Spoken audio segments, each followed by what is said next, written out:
for me, that alcohol was like, it just kind of like stopped all the noise and chaos in my head. It just allowed me to just like be there in the moment rather than worrying about all this like horrible stuff that was happening at home and how scared I was. So it was kind of that type of drinking. It was to get out of my house. It was to fit in a little bit. But ultimately, I was like, I got to get out of this town. I got to get away from these people. Got to get away from this house.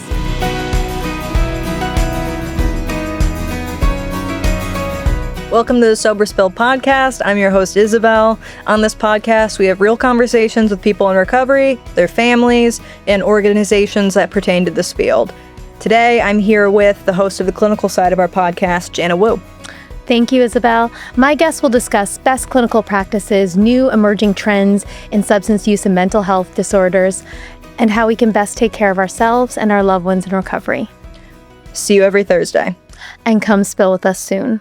Hi, my name is Isabel Donnelly, and welcome to the Sober Spill. Today, I'm here with Abby Calabrese, who is on Instagram as Alcohol-Free Abby. Everybody loves alliteration, so I'm sure that's like a fun handle. For the people that don't know you, who are you? Yeah, hi. I am a mom and I'm a content creator and I also am in sales. I have a lot of stuff going on here.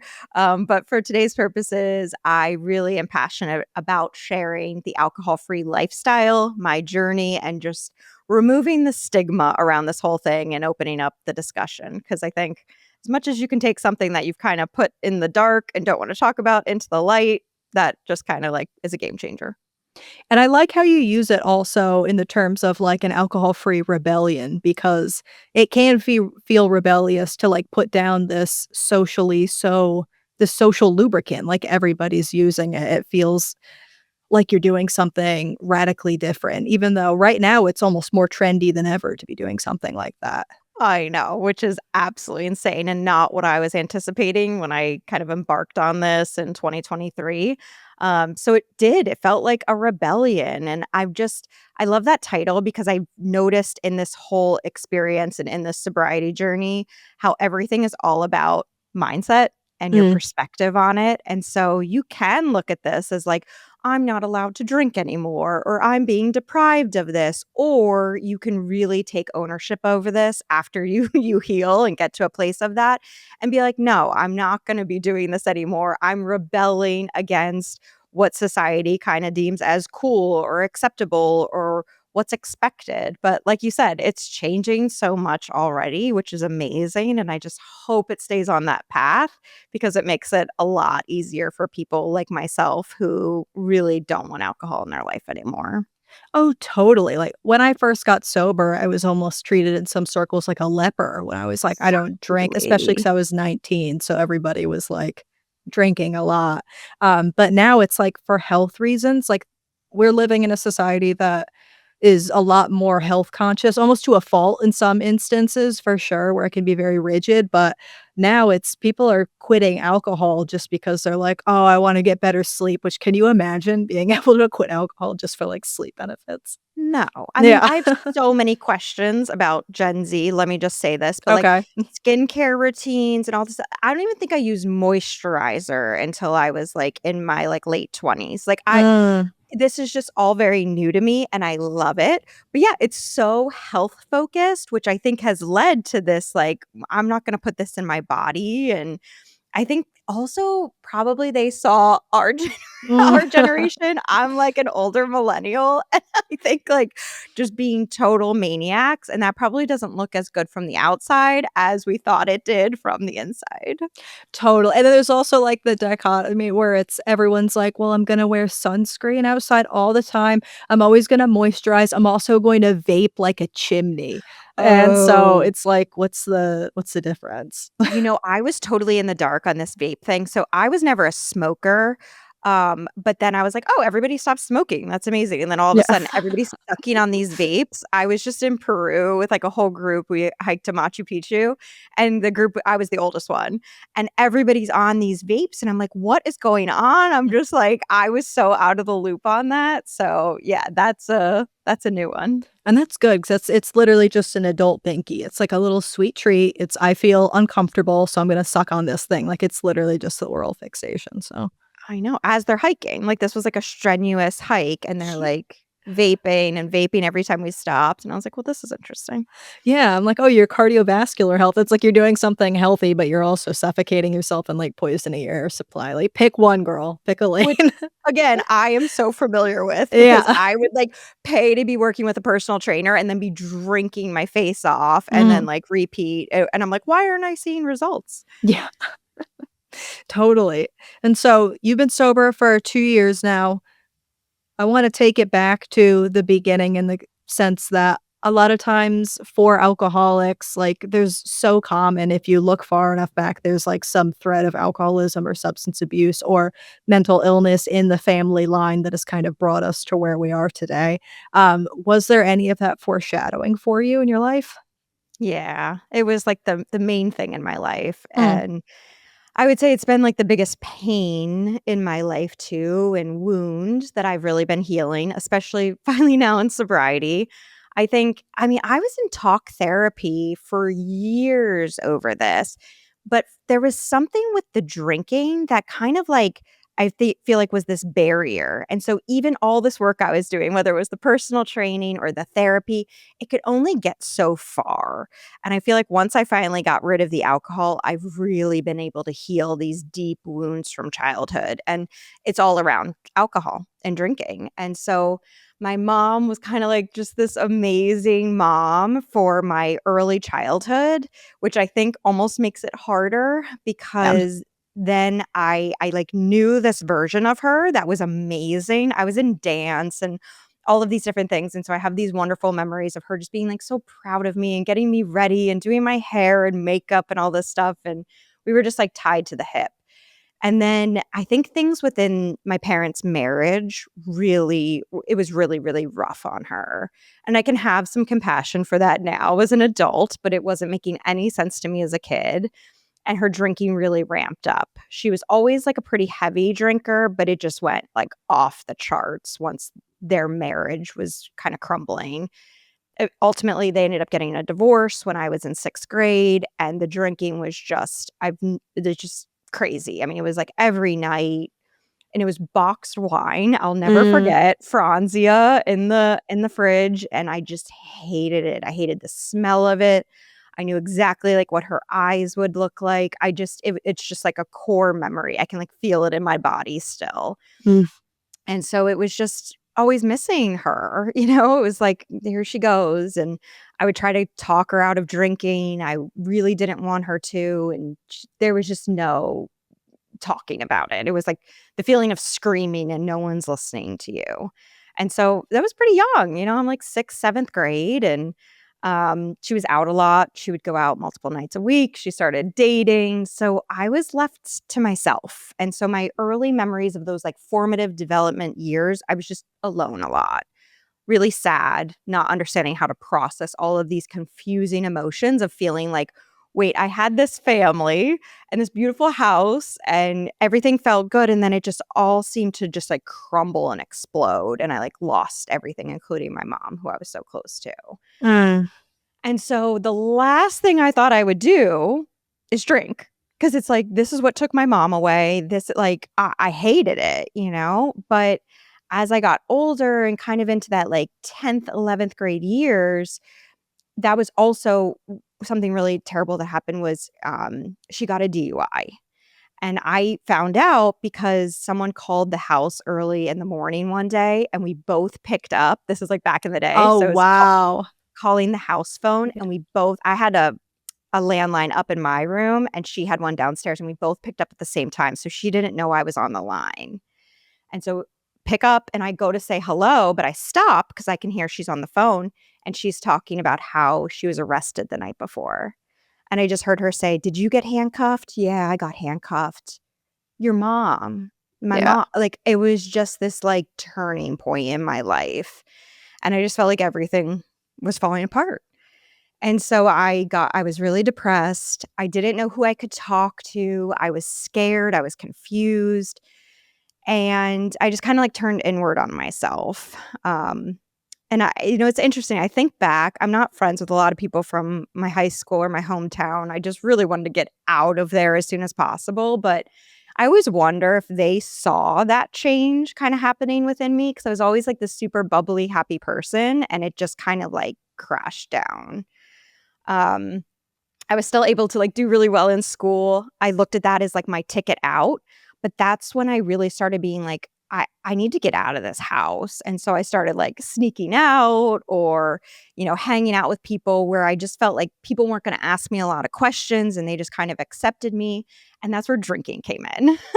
So finally we arrived to where I start drinking. So it really was like having some beers by the bonfire or like we would drink out in fields. I grew up in rural Pennsylvania, so it was just like kind of your quintessential pretty normal high school experience. But for me, that alcohol was like it just kind of like stopped all the noise and chaos in my head. It just allowed me to just like be there in the moment rather than worrying about all this like horrible stuff that was happening at home and how scared I was. So, it was kind of that type of drinking. It was to get out of my house, it was to fit in a little bit, but ultimately, I was like, "I gotta get out of this town, I gotta get away from these people, gotta get away from this house." And so, I got into a college, and I was a fish out of water because it was a private Jesuit school. Oh. I'm like a country bumpkin, Mhm. and so all these kids from, like, New York, New Jersey, they all know each other's private school. "Oh, you went here." Like, I have no idea what's going on, and I'm like, from this rural town, and so I'm like, "Oh, like, I don't think I belong here." But again, the one connector was alcohol, and it was like, "Oh, I can drink, I can, like, hang out, I can hold my own." And so there was, like, this level of acceptance because of that. It was like, "Okay, she's cool. She can just what I have no idea where she's from, and she talks a little bit strangely, but, like, she can hang out kinda thing." And so that really just kinda then went from the high school into the college. All of this, though, felt very different than how my mom drank. Like, it was Mm. just like, oh, like, from what I was drinking to, like, it was just socially it just felt like a totally different category than how I pictured or how I, like, experienced my mom drinking, if that makes sense.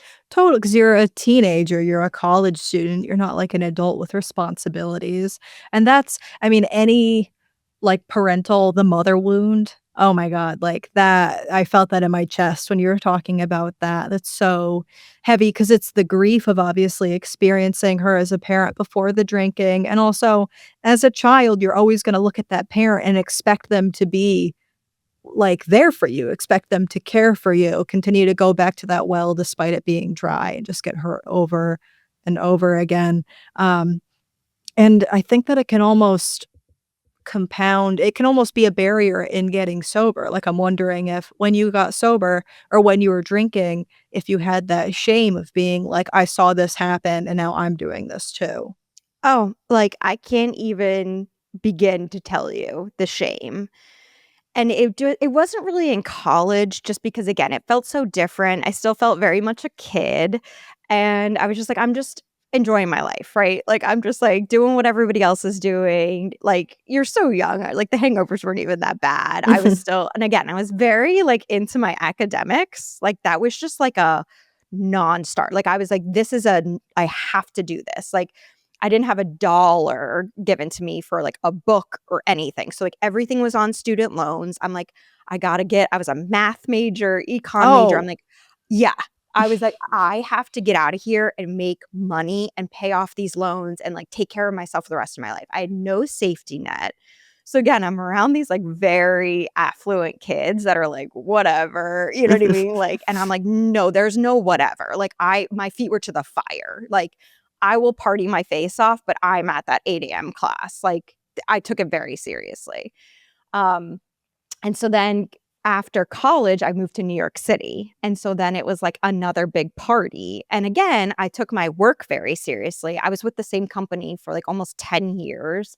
I was always there. I was hungover, but I was like doing my stuff and I was getting promoted and excelling and all of this. But that's really where like this shame and those like really bad hangovers started to feel like this isn't right. Like I just started to notice instead of everybody around me doing, oh, everybody's doing this, it started to be like, not really. Like, Mm. yes, they are, but I was always the last one at the bar, or I was always the most hungover the next day, or I was always like, it just started to feel like I was kind of like leading the pack at that point. And I'm like, okay, that doesn't feel great. But in my head, I'm thinking, well, once I get married or once I have kids or what I had all these things that I was picturing. Well, once that happens, I'll just naturally start drinking less because you just have these responsibilities and it'll just happen. Like you won't even want to drink as much. That did not happen. Like No. there was no off ramp. And so I started to see all my friends as they're getting married or moving out of the city or having kids. They're just like, "Oh, I don't even drink anymore." And I'm like, "Right. Yeah. What?" Like, I don't understand. What do you mean? Because that was my release. Like, I was like a pressure cooker of all of this stuff. Like, when you talk about the grief and all of that happened in my childhood and adolescence, at, I guess, age 19 or so, that was the last communication I had with my mom. Wow. Like, done, and it's been since then. So it's 20 years. Um Tried a couple letters here and there, and it was just like a no-go. So that's a lot, and all I wanted my whole life was to fit in and to be, like, normal, and so it was just this pressure cooker of, like, kinda just act like everything's fine, act like you're fine, act like this, act like this. So, like, when I was hungover, it was just like, act like you don't have a hangover. Like, just ooh, and so I'm like a pressure cooker of all of this, and then it was like, I need this release from the alcohol at, like, the happy hour to just be, like, "Okay," and I can just, like, not think about all this stuff for a little bit. So, I was just masking all of that instead of, like, getting down into those wounds and really healing them. I was just self-medicating through all of this. And so other people had these off-ramps because they weren't using the Mhm. alcohol to medicate these wounds, right? If I just stopped drinking, it was like just gaping wounds that I didn't know how to deal with. And so it started to really get, out of control. I feel like at that point, for my own standard, if that makes sense. It was just like, no, this isn't okay for me. But I continued to drink for like another 10 years after that point. I just That's where the shame and all of that was just like overwhelming. And I'm wondering if this was a barrier for you because hyperindependence is super common, and that's what I'm hearing in your story too, for, like, children of alcoholics, children of just children that are neglected essentially, where it's like, I'm not gonna get my needs met. I'm not gonna be taken care of unless I move mountains. And that can be also a huge barrier in even admitting you have a problem or that you need help. I was wondering if that was your experience. To a T, Yeah. yes.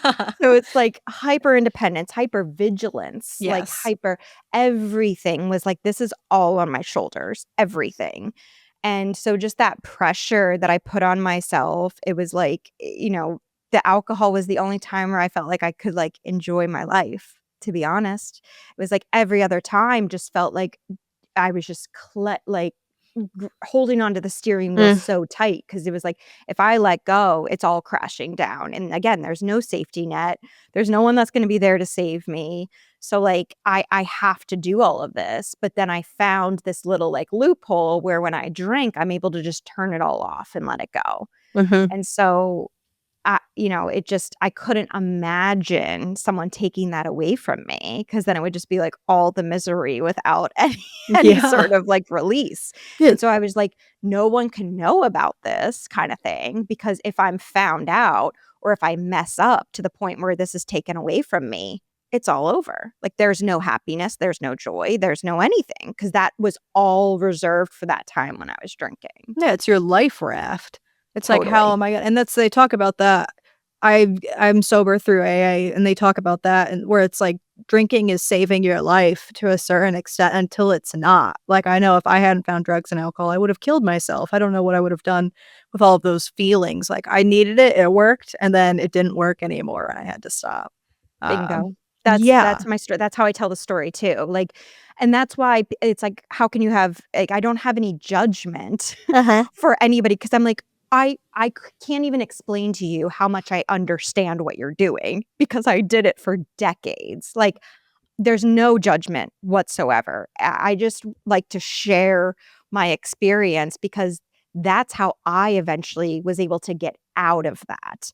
And like it just knowing that it doesn't have to be that way. Like you feel like it's your life raft, you feel like it's your only way, but there is another way and you are strong enough to work through it with the right support. I just like I didn't even know that was an option. I thought it was like don't drink and be so miserable and just have to have like these gaping wounds or, drink and just try to keep it on the rails and try to figure this out and whatever. Like I didn't know there was this other option that like, Mm. no, no, no, we can heal these wounds. That way you don't need to drink and you can get out of this insane cycle. Yeah, you can live, you don't have to just survive. Yeah. And I'm wondering, like, a lot of times it's also super common, as I'm sure you know, to seek out external chaos too, like whether that be relationships, romantic partners, or even you were in a very high powered job for an extended period of time. And that in itself comes with its own level of chaos, a lot of time boundary violation, like having to share your life with this thing. Like, was there any intermingling of those two? Oh my gosh. Yeah. Well, okay. So first of all, relationships were like kind of a disaster, Oh, like, I which is bet. Yeah. understandable, right? Like I Yeah. have so much compassion for that younger Abby. Like Yes. I get it. I get exactly what she was doing now, but at the time, I'm like, "Why am I dating these people that are so mean to me?" You know I what know. I mean? Like, it didn't make any sense, and then all my Mhm. friends were so frustrated with me because 'cause they're like, "What are you doing?" Like, I would keep going back to people that were, like, terrible to me, but, like, now it all makes sense. Yeah. Like, that was a familiarity, but, like, I didn't know that, right? And I'm like, "I don't know why I'm doing this." Like, it Mhm. just was felt really out of control. And then the boundaries with work, oh my gosh. I mean, I would work myself till I was sick. I mean, because I was just like, "I wanna be the perfect employee. I want you to love me. I wanna feel, like, all of this adoration. I wanna be the best. I wanna" like, the perfectionism and like, the ambition and the need to just keep going and like, I worked myself to, like, burnout, basically. That's how this all kinda came crashing down was just working. My last job was really unhealthy. There were no boundaries. I mean, Mm. I was being sent text from my boss all hours of the night. I would wake up to it. It was just nonstop, so stressful, all this stuff. Then I'm drinking to kind of get relief and blah, blah, blah. At this point, I have 2 kids, 2 young kids. And it all kinda like, there were moments, right? So I had these moments where I'm like, "This is terrible." I would wake up so hungover and have to, like, get 2 kids ready, off to daycare, work a full day. I was traveling, and then repeat and repeat and repeat, and I was just like, "I don't know how to get out of this." But one of the last moments I had had this little seed planted because I somehow stumbled upon a sobriety podcast. I was the Mm. furthest thing from being interested in sobriety. Sober curious, I don't even think was a term even a couple of years ago. At least I hadn't heard of it. But I like listened to this one podcast because it was on a topic that was like interesting to me, but it didn't label specifically that it was about sobriety. But then I started like listening to the next episodes and there were these women that I was like, "Oh my gosh." Like, it wasn't these extreme stories, it was, like, my story. And I was like, "Wait a minute." And, like, how they were talking about how they would party, but then, like, feel all this shame, but then repeat, and they're super high achievers, and they have this, like, kinda dysfunction from home, and they like, all of it. And I was like, "Oh my gosh." Like, I have never heard somebody else that had my story. I always felt like I was this odd one out. Like, if you think about it, when I went to college, I was the odd one out. And then staying in New York, like I was always the odd one out from where I was from, how I grew up, the like not having a relationship with my parents, like all of these different things made me just feel like so out of place and weird and whatever. So I would just like mask it all. And I would just like pretend like everything was fine. And this was the first time that I heard other people that had my story. And I'm like, oh, I'm not Mm. the only one. But then it also planted the seed of like, I gotta stop drinking. Oh my gosh. But That's like the I wasn't worst. it's the worst because I was like, this is how I'm getting through all of this. Like, I have a beautiful house. I have this successful career. I have this beautiful family. Like, I don't know how to do life without alcohol. I don't want to like lose everything I have. I've been able to manage it this far, kind of, even though I'm miserable. Like, I just didn't know what to do. And so I had started listening to some of these podcasts. So the seed was planted. Halloween of 2023, we're out in the neighborhood. All the adults drink as the kids trick or treat. People pull wagons around. Everybody has their coffee mug with whatever in it, myself included. I had wine or whatever in there. Go trick or treating. My husband and my youngest go back to our house, but I'm at the neighbor's house sitting around a bonfire with my 5-year-old. He's playing. All's good. Next thing I know, I wake up and I'm in bed. Oh, wow. I had just totally blacked out. And I was just like, oh my gosh. Like, given what you've heard about how I grew up with my mom, all the way to here, fast forward, and this is what I'm doing. Mm. The shame, the disgust, the just utter what, like, how? Like, it was just unbelievable to me. So that was Halloween 2023. That wasn't my sobriety date, though. Of Like, course. you know what I mean? I just kept drinking. My sobriety date is 11/11/2023, so it Well, didn't that's take much fun. longer. Yeah, yeah. My last drink, I didn't even know was gonna be my last drink. It was just the night of the 10th, same thing as always, had my stemless wine glass of red wine sitting on the couch, and I remember taking a sip and just being, like, disgusted. Like, I didn't want it, I didn't finish it. I was just like, "Ugh." And I woke up the next day, and I was like, "That's it." I dumped out, like, the remaining wine that was open. I think there was still wine down in the basement, but I'm like, "Whatever, put that." Like, I didn't know, like, because I do this a lot. I'll be like, "Oh, okay, like, I'm gonna do this workout thing, or I'm gonna work with this trainer, or I'm gonna do this," and then, like, a couple weeks in, I'm like, "Okay, I'm not doing that anymore." So I was like, "Okay, let's be real. I'm not gonna, like, throw away all of this stuff."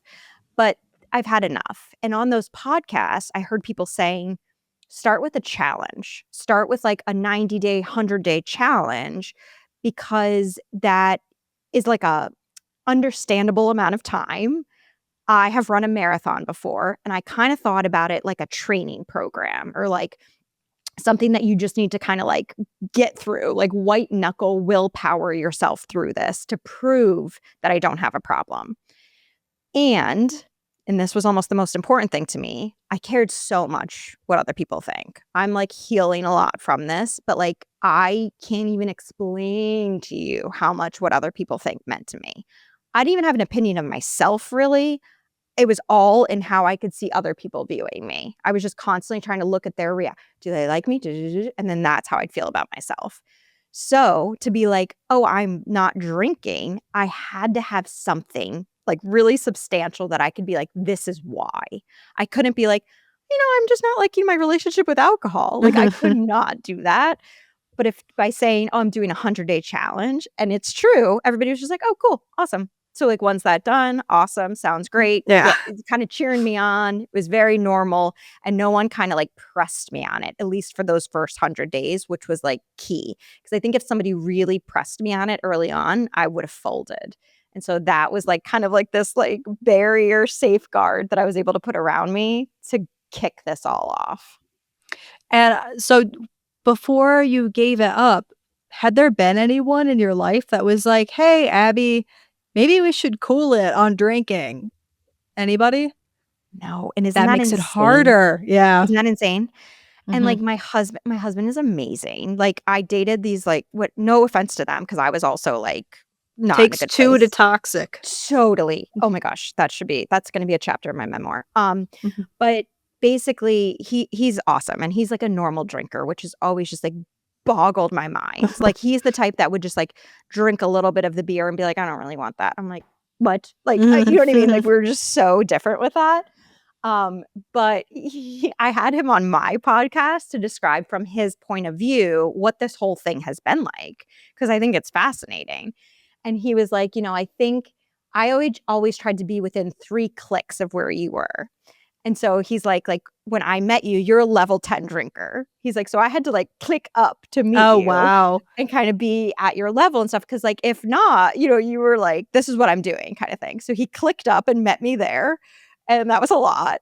And then now, like, kinda going down to 0, he's now down in, like, the 0 to 3 category. Like, he's a normal drinker, so he's like a take it or leave it kinda thing.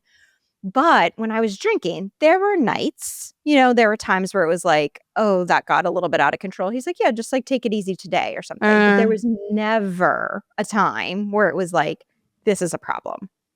Um, I think probably my friends would have wanted to say something, but it was just so clear, like, I wasn't up for feedback. Um totally. Also, I would have, like, the worst anxiety ever. So, like, in my New York, like, 20s drinking days, it would always be like, okay, we go out, we have this crazy night, and then go to brunch the next day, and I'd always be like, "Wait, can you guys fill me in?" Because I was a blackout drinker, and they would just be so annoyed with me. Like, Mm. and these aren't friends, I'm not friends with them anymore, but, like, that's something I always think back to. Like, I just remember their faces just being like, like, I they were know just like, that, yeah. you know that. Mhm. And it just, like, I would know, and so then I just started to, like, pretend like I didn't black out and just, like, don't ask questions. I was just a constant chameleon. Again, like, I can watch other people's reaction and just I was so hyper vigilant, so I'm like, "Okay, this is annoying them, don't do this ever again." Like, I was just kinda, like, coaching myself through how to, like, manage all of it. And I love that you had your husband on the podcast. On this one, we had my mom come on, because she's a member of Al-Anon after dealing with, like, my drug addiction, and it's so insightful and so interesting hearing it from the loved one's perspective, like, Oh my it's gosh. so powerful. But here's the thing, like, even if he said something, and he knew this, like, just knowing me so well, like, that would have been a disaster. Like, Yeah. this had to come from me, but I can't I mean, I can, because I live with my mom, Mm, seeing, like, "Oh, when is this going to end?" kinda thing, or, like, "Is yeah, this going to get better?" Or, like, what, you know what I mean? And I don't think he saw it as severe, obviously, as my mom, and, like, it just I wasn't, like, driving with the kids, I wasn't doing stuff like that, like, totally. if it got to the point of, like, putting myself or others in danger, but, like, I would take Ubers if I was going out, or, like, when I was living in New York, I'd even have a car, like, it was still dangerous what I was doing, but, like, there was just this level of, like, it's not to the point where it's, like, intervention time, like, no one in my life. To the point where, like, when I quit, and especially doing stuff like this now, people are like, "Was it really that bad? Are you sure you had a problem? Every time I was around you, you were totally fine. Abby, you were just so much fun when you drank, like, Mm, I just didn't thi," and they and then, like, with the alcoholic mindset, you're like, you're like, "Wait a "Was it not really minute, that bad? maybe I Maybe should it drink wasn't that bad. again." Yeah. Maybe I should bring the," you know what? Did you hear her? Did you hear her? She said it wasn't that bad. You know Yeah. what I mean? Like, there's this little thing where, like, now all the Mhm. work that I've done, I know exactly, like, what that is, but Yeah. it's hard, and that's why I feel so passionate about sharing this like, specific segment of this disease, because I think you kinda picture in your head what this looks like, of, like, extremes, or what it gets to that, "Oh, okay, that's when I have to, like, make a change," and it's like, "No," like, I don't it was very clearly a problem. I just had a way of, like, masking it and Uh-huh. managing it that was taking such a toll that I didn't even realize. And I love how people, like, presume they know your internal experience too, and they're like, "Well, you don't have a problem." I'm like, "Do you know what it was like being me for, like, 20 years? Do you know what that was like?" So Just waking crazy. up in, like, Yes. anguish and Yes. torment, like, I was in a prison of my own making, truly. Mhm. I mean, every single morning was like, ugh, like, I would, and just trudging through, and, like, I didn't even realize, like, you get so used to that, like, it was decades of this, so I was just like, "That's just what life is," and that's just, and it's like, Oh my gosh. No, not at all. But it's hard to see when you're in it. And so what gave you the idea to, like, bring this online and create this online community? Because obviously there's like, getting sober or choosing to put down drinking is a huge decision in itself, and then making this huge community that you have is a whole other journey. Like, how did we get there? Oh my gosh, and you heard kind of what my internal dialogue was, like, I cared Totally. so much what other people think. So the last thing in the world would be like, "Oh, put this all out for public consumption." Like, anyone from the hometown I was just mentioning can just Google me and look up my whole life story. Like, nightmare, right? Yes. But so basically what was going on was once I got sober and all of this stuff kind of melted away, it took me, by the way, those early days, months, weeks, were so incredibly hard. Like, this was not like, "Woohoo, I'm feeling good, I'm on day 4." No. Mhm. I, like, could barely get out of bed. I was having physical withdrawal symptoms. Ugh. I was in a bad, bad place, like, emotionally a disaster for months. Like, it was really, really bad, and I like to make sure I mention that because if I was listening to my story or following me, and then I'm like, "Cool, I'm gonna do this 100-day challenge," and I was having, like, the experience that I had for those first months, I'd be like, "Well, she's a big fat liar." Yeah, be Like, like, "Abby, you this betrayed me." Yeah. yeah, this is awful. Yeah. And so, if anything, if it's really bad like that, just shows you how far in you are. Mhm. And do not think it's gonna stay like that. It just should be, like, take note of that, and that should be what you always kind of have in the back of your mind of why you never want to drink again, because going through that was some of the most god awful things I've ever experienced, and I wish I would have reached out for more help at that point. I think I could have really used some treatment and some help, both physically and mentally, that I was too proud to reach out and get. And there's absolutely no reason for that. Like, if I could go back and do it again, I would have asked, gone into treatment on day 1 of that because, like, you deserve that support, and there's Yeah. no shame in that. That's exactly why these facilities are around. Yeah. Like, there's no reason to do all of that, but yeah, those early days were just so hard, and so, as I'm going through that, it literally, like, brought me to my knees of, just realizing how horrible this was and how far in I was, and I didn't even realize. And so through that, I started to get these pings, which I've now learned is like intuition. Uh, Like, I hadn't even like slowed down or stopped the chaos enough to even like hear myself, which is crazy. But the thing that kept going and going and I couldn't let go was you have to share this. You have to mm. share this. Because exactly how the seed was planted that even got me to that was by hearing other people's stories. And so I was like, "I don't wanna share this." Like, I don't and so I was kind of doing this, like, internal struggle, and finally I'm like, "Fine." Like, it got to the point where I was so annoyed with this, like, intuition that I was like, "I'm just gonna share it." Like, I guess that's what I'm supposed to do. And so I started the Instagram, started Alcohol Free Abby, and, like, it was such a different kind of format when I started. I was just I think some of them I, like, talked to the camera. I almost felt like I was giving, like, a class. Like, I was like, Mhm. "These are the whatever," and it was so awkward, but, like, I just felt like I had to do it. And as I started sharing, it was almost right away, people started messaging me and they're like, "Oh my gosh, like, I didn't realize somebody else felt the same way I did," or like, I didn't think my drinking was that bad, but now, like, listening to this and, like, I don't think I could stop or, like, I can only make it 4 days or all of these different things that I was like, "Yeah, I know. That's exactly how I felt." And I started sharing, like, the resources and the books that I was reading, like, This Naked Mind, like, changed my life. Like, I have a very, like, analytical mindset. I need to understand the why, and Uh, that's exactly what that book lays out the why of alcohol, even to like how it's marketed to us, particularly women, which and moms, which makes me so mad. That could be a whole other episode. yeah, that's also GLP-1s, how they're marketing them Whoa. to oh my god, it's my nightmare. It's my Titanic, my white Oh my whale, gosh, I GLP. know, and Like, I feel like we are, like, I don't know, months away from being like, "Did you take a GLP-1? You could be," the class action Yes! started. People are going blind.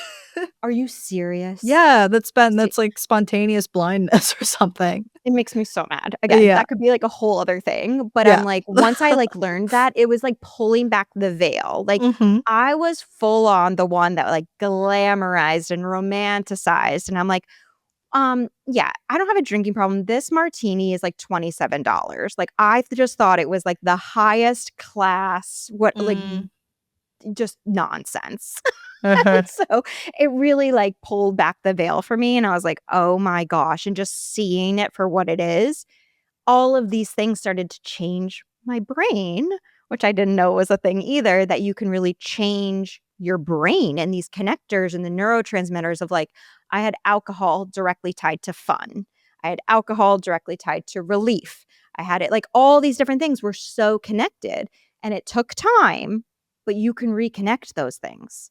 And it doesn't have to stay like that. Like it's not like I don't have fun anymore. Of course, I have like such a different, more genuine type of fun now, or like what I like to actually Uh-huh. do, not just sit at a bar and drink all the time. It's like different activities that I enjoy and hobbies and interests. Like I thought by getting rid of alcohol, it was going to like shrink down my life and I would just have to like deal with it. And that's just like what it is to be an adult.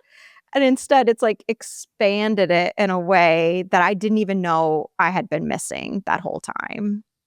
And I love how you've talked about specifically, like, opening up a dialogue for people that drink the way you do, because it can be so limiting, and because alcoholics, like, we're such black and white thinkers, it's not uncommon for people who are drinking in a certain way to discredit people who are drinking in a certain way, and I'm wondering 'cause looking through your Instagram, I see that you also use THC gummies. Have you gotten pushback from people in the sobriety space on that? It's so interesting because, like, not really. I always say, "Not to my face." I'm sure people have, like, Mhm. their own, opinions on it, which is Yeah, totally fine and legitimate, and that's what it's all about, right? It's totally. like knowing yourself and how you react to these, like, different things, whether it's coffee or shopping or gambling or, like, all the myriad of things that you could get into. It's knowing yourself and, like, am I able to be super present and clear and work on myself and not feel like I'm in this prison or not feel dependent on these different things? Yeah. And so how I was able like, I was never really, like, a cannabis user before. The only time I would use it is if I was wasted and then someone was like, "Hey, you wanna hit this?" And then it was, like, a disaster, and I'm like, "I hate this stuff. Like, this is Mhm, a nightmare." So I, like, wasn't using it properly at all. And so, mhm. again, educating myself on it and understanding how it can be used in, like, a medicinal way has allowed me to be like, okay, like dosage is incredibly important, awareness is incredibly important, but it just allows me to kind of like, I feel like set in more and be a little bit more present. It allows me to like kind of clear a little bit of this like chaos that's going on, but it's something that I'm very intentional about Mhm. and have my eye on because I know that that also can be a slippery slope for people. So it's not something that I take lightly or I'm like flippant about whatsoever. It's very intentional how I use it. Totally, and they're all different, like, I think that also calls attention to, like, everybody can set their own limitations, like, one person's limitation doesn't have to be everybody's, like, I know plenty of people who are sober that they won't have, like, red wine vinaigrette or, like, cook with wine or something, like, they want no crossover, like, no kombucha, anything like that, whereas, like, I'm in Alcoholics Anonymous, but it's like, I'll drink a kombucha. Someone told me it's like, if you think of it like an apple, then it's fine in the sense that it's like, with an apple, I'm not like, "When should I have it? Should I have half now? Should I have half later?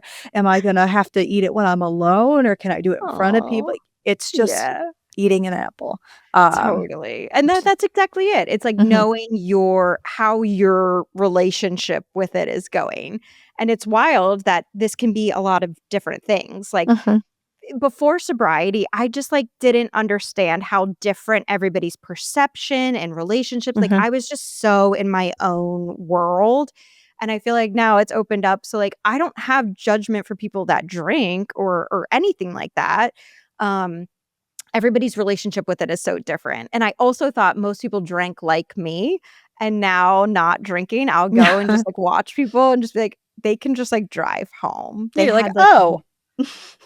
wild, and so I'm like, I can only imagine the storm that I came in every time I entered one of these rooms because I just always assumed everyone was at my level, and now being stepping back, it's like, no, like, everybody has a different relationship with all of these different things. Totally. And are you actually writing a memoir? You dropped that in there No. earlier. Okay, I was just wondering. I'm like, "Oh, is that something I need to look out for?" Like No, maybe Yeah. someday. No, I feel like I have a lot on my plate right now, but, no, I always joke, like, that'll be, like, a chapter of my memoir because it's Yeah. just, like, these funny titles and how connected I feel like they are to my story. It's, like, these amazing realizations, these lessons that were so painful to go through, but then you have them. It's, like, that's what's made me, like, the complex person that I am. It's not something to be shameful about, and that's how I felt even about, like, my upbringing. I had so much shame over it, but now I'm able to look at it in such a different way where it's like, that's made me this complex person that's gonna allow me to connect with people that have gone through something similar like that, and, like, everything that I've learned and my perspective on the world is now so much richer for those experiences, and yes, it was painful, but I feel like through this, I'm able to take that pain and actually turn it into such a purpose for myself. I wasn't able to fix that, with my mom, but I'm able to fix it with all these other moms through my Mm. community and really kinda, like, make a difference in a way that's very healing for me.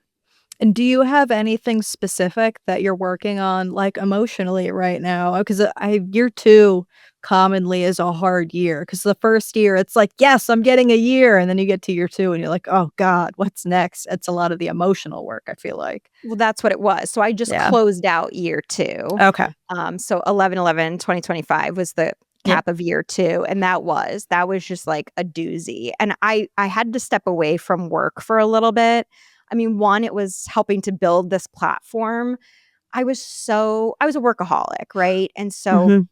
I had no time for like my purpose and passions and creativity and all this other stuff that's like intrinsic to who I am. Like, I grew up like a dancer and all these different things, and I just, like, closed everything out, and I was like, "You just work. You just work, work, work, work, work." And so these past, like, couple years, I did, like, some consulting, but mainly it was, like, building out this platform, building out this community, healing, working on myself. I've done a lot of trips. I went to, hike Machu Picchu, and I've done all these different things to really, like, do a lot of self-discovery. And then I feel like now kinda entering back into the workforce, I'm able to have a more balanced approach, which I found Mm. out is, like, very beneficial. Okay. And so I'm able to have this creative outlet. I'm able to have this purpose and kinda give back and all of these things through this platform. I have hobbies and interests and stuff that fill me up in these other areas, and then I can have the work component. So it's just been kind of like this transformation period for me, and now I feel like year 3 is gonna be, like, entering back into, like, the full reality and, like, how do I balance all of this now, that I have these tools and I've done this work. Yeah, that's an important lesson to learn. I think that's me for 2026. I'm gonna try to set boundaries and be like, "It's 9 p.m. Maybe I'm not gonna check my email." You know, like Totally, totally, because it's like Mhm. and that's in everybody's interest, right? It doesn't feel Yeah. like it at the time when, like, the CEO is like, "I need" you know what I mean? But it's Yeah, like, yeah. if I answer all of these and do all this for you, ultimately, I'm just gonna burn out and you're gonna lose me anyways, right? So Mhm. it's like understanding how it's like it's not only is it important, it's, like, essential that you set up these boundaries. It's essential that I go to these dance classes that I'm going to again Mm. now. It had been, like, 20 Oh, years since that's I'd been in the fun. dance studio. Yeah, and I'm like, "Well, of course, like, it was like I was screaming from the inside, like, "I'm missing this so much." I'm like, "Well, go back to dance." I'm like, "Can I do that?" It's like, "Of course you can do that. Go Mhm. dance." Like, this is crazy. So it's, like, kinda teaching yourself all of that, and it's like, this isn't frivolous. this isn't whatever. This is essential to you being like a really healthy, balanced person. You have to rest. You have to find this joy. You have to have fun and all of this. You can't just be go, go, go and hyper vigilant and all this stuff all the time. You'll burn out. So it's been a lesson in all of that for me over this past year, especially.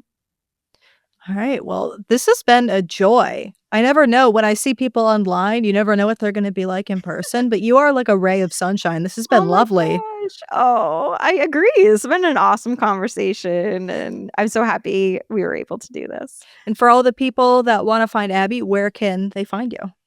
The best place is on Instagram, Alcohol Free Abby. From there, I'll link. You'll see my podcast. Again, it's called The Alcohol Free Rebellion. So I have a lot of guests on, people that are like entrepreneurs in the space and doing really cool things in the non-alc environment. I share a lot of like non-alc drinks on my Instagram too, work with a lot of brands. I still love the ritual of having like a pretty drink and everything. It just doesn't have alcohol in it. So all of that's on my Instagram. Definitely the best place to find me. That's awesome. Yeah, non-alc drinks have been that's like a revelation for me where I'm like, "Oh my god, a virgin mojito?" It's like, what a treat. Like I know, and they're, like, complex, and some of them have, like, different adaptogens and different things to them, but some of them have, like, a little spice and all of these different things, so it's been really cool to kind of, like, experiment with that and still have something when you go to these things, like, I remember being like, "What do I do with my hands?" Uh-huh. And I don't always wanna be drinking water, like, I'm like Yeah. or club soda or whatever the kids are drinking or whatever, it's like, no, I still want, like, an elevated drink, that has a pretty garnish and a pretty glass. Like I want to feel included. We know that's important to me. And so all of these things just help to do that. So I'll make like fun mocktails and do stuff like that on the Instagram too. All right, sweet. Well, we'll link all your information down below. Thank you for coming on. It's been a treat, Yeah. and we'll see you next time. Thanks for watching The Sober Spill. Awesome. All right. Thanks, Isabel.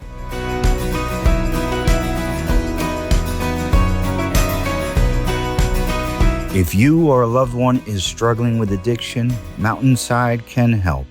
Call 860-365-6764 to speak with our caring treatment team.